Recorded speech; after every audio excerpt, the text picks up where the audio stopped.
What do you say about that?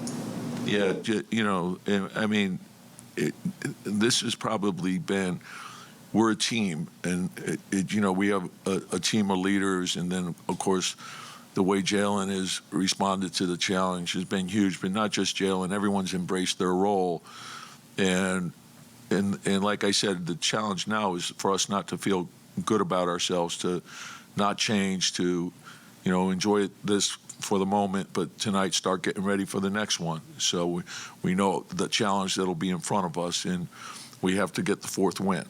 So be ready for that. A couple more guys.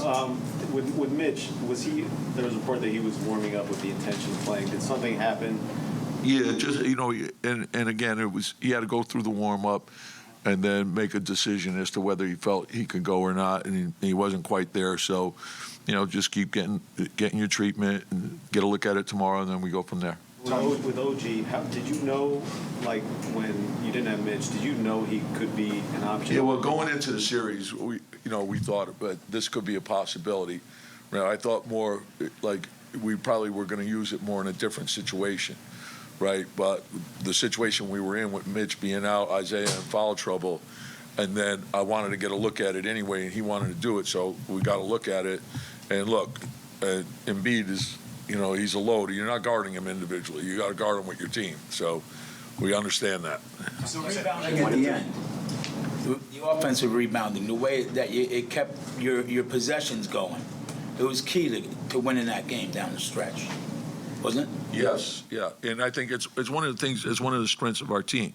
So we know how important that is. We think it's a high-value shot.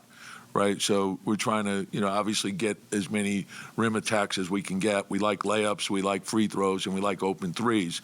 And then a byproduct of forcing a defense to collapse, right, is getting the offensive rebound. And what comes from that are layups, dunks, free throws, and open threes. So we understand how important that is. So, and we've got some guys that are great at it, and they're relentless. I think when you look at Mitch is probably the best in the league. Isaiah is great at it. Josh is great at it. OG's great at it. So even our smalls are good at going. The beginning part of that game, OG, you're using him a little bit differently. He's kind of guarding Oubre or guarding off the ball as opposed to on Maxey, and he's roaming a little bit. How did you see him do in that role, and how do you feel about that? And and again, you're not. I don't think a steady diet of anything on anybody.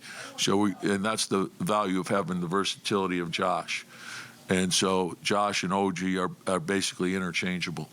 And then you throw in Dante, who's different, but also can guard wings, and then you throw in Deuce, who's, he can guard up, he can guard down. So we got a bunch of guys like that, and then the versatility of Precious, what he can do as well. So we've got a number of guys that fit into that category. Is guarding Embiid late in the game and he's fronting him. How much of the goal is just like slow down their options and force them into actions? The front is something that but you have to look at the placement of the ball. And then you have to have the discipline to do it correctly. And then you have to adjust when he steps out. And there's a different coverage for that. And then where he catches, there's different coverage for that. And then you need everyone reading the ball correctly for it to work. Thanks, Yep. Derek, you know,